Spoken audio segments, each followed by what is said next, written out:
Welcome to this short but powerful session on preparing for the PCEP, that is the Certified Entry-Level Python Programmer exam. In this lesson, we're going to cover syntax fundamentals, how to use the print and input built-in functions, and the most common pitfalls to avoid. These basics form the foundation for nearly every question on the exam. If you master them, you'll eliminate a huge portion of potential mistakes. Let's start with syntax. In Python, case sensitivity means capitalization changes the variable name entirely. If you look at the screen here, we have two variables. VAR with a capital V is not the same as VAR with a lowercase v. Those are two entirely different variables. Indentation is another major rule. Python uses indentation instead of braces to define blocks of code. Always choose spaces or tabs, but never mix them. Lastly, identifiers. These are variable names. They must follow strict rules. They must start with a letter or underscore and cannot use reserved words like for and while. Also, identifiers can contain letters, digits, and underscore, stressing the point that they must start with a letter or underscore. The PCEP will often test you with trick questions around naming and spacing. For instance, they might have a variable name that starts with a digit instead of a letter or underscore. Because identifiers must start with a letter or underscore, you'll know that answer is incorrect. This is where many beginners lose easy points. To call a function in Python, parentheses are mandatory. Writing print alone just refers to the function. It won't execute it. Same rule applies to the input built-in function.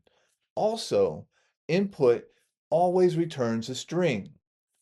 Even if you type 42 as a number, Python stores it as 42, a string. If you want a number, you must explicitly convert it with either the int or float built-in function. The exam may ask, what is the type of the result of an input function call? Always remember it's a string. The print function is one of the most tested on the PCEP. You should know how its parameters work. The set parameter controls what separates multiple values. By default, it's a space. The end parameter replaces the new line that usually follows each print. In this example, we're setting the end parameter to a semicolon. This keeps printing on the same line because we've changed the end parameter. Understanding this helps with questions about program output, which are very common on the exam. Let's go ahead and jump into the Python interpreter. I'm in a command line here and I'll type Python 3 to drop into the Python shell. We'll talk more about the Python shell in later lectures. But let's go ahead and use the Python shell to evaluate this example. We're going to print the literals A and B and change the end to a semicolon.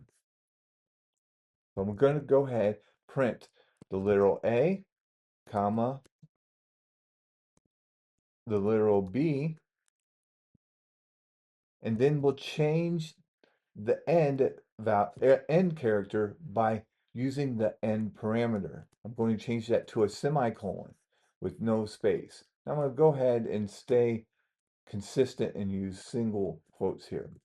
Now when I execute this, you can see that our prompt moved up. Let's go ahead and hit enter so we get down to a new line. Now let's take this example. We have print C, which is a literal.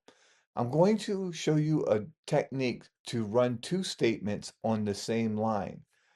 So I'm going to hit my up arrow to get the previous statement. And then I'm going to use a semicolon. This will allow us to put two Python statements on the same line. You can actually put many Python statements by using multiple semicolons.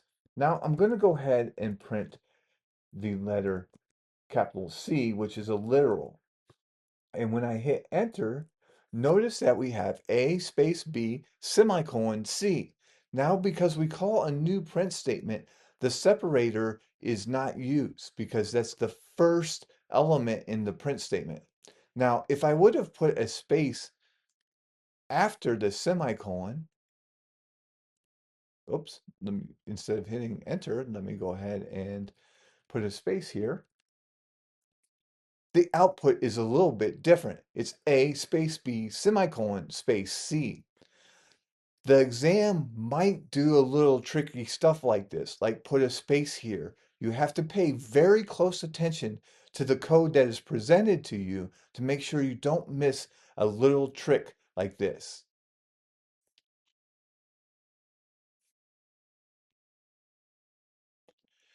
If you remember only one slide from this session, make it this one. These 5 mistakes account for most beginner errors. Forgetting the colon when you're using keywords like for and def. So you must have a colon after any control statement. Try not to mix tabs and spaces. Indentation is how Python defines code blocks. Naming variables, remember they are case sensitive. Capital VAR and lowercase var are two different variables.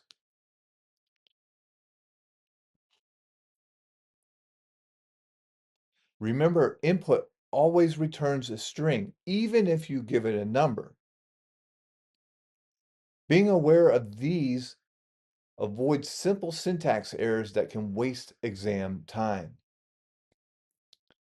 Let's take a look at a simple example from the previous lecture. We're going to print out a header followed by receiving some input, an IP address, and then we'll use print with its default settings for the end and set parameters. We can jump right back into our terminal. So the first thing we'll do is print our Savage Scan header. And in this case, we're using asterisk, asterisk, Savage Scan, asterisk, authorized use only. So let's go ahead and do something like that.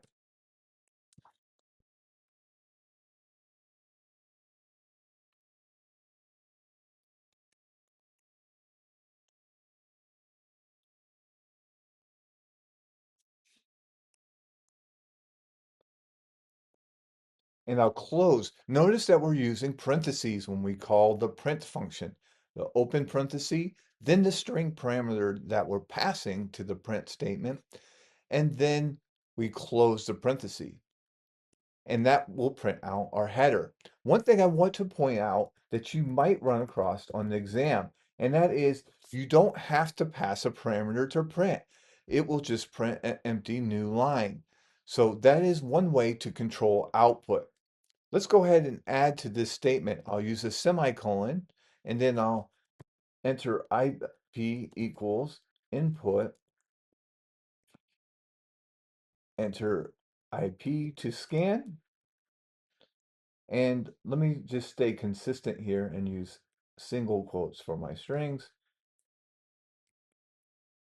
colon space.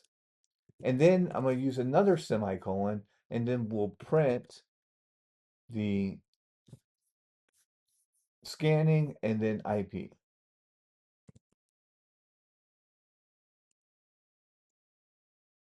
And hit enter.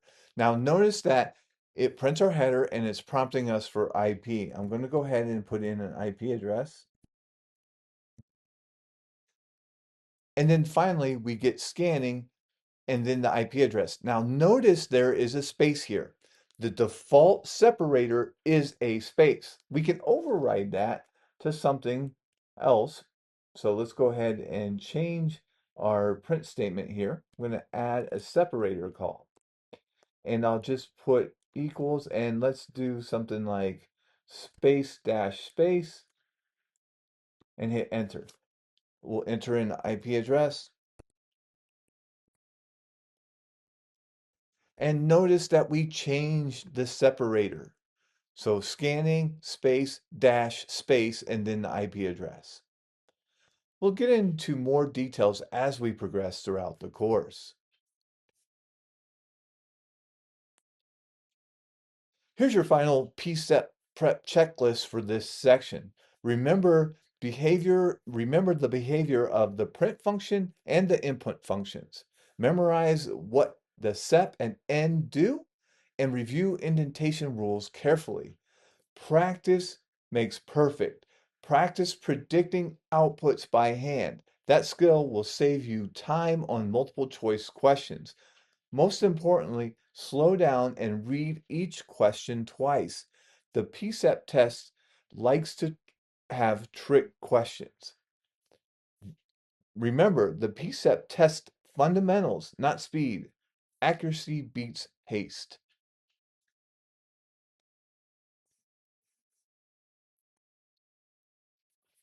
Now that you've went through the prep, we have a PCEP prep quiz number 1 for you to try and practice.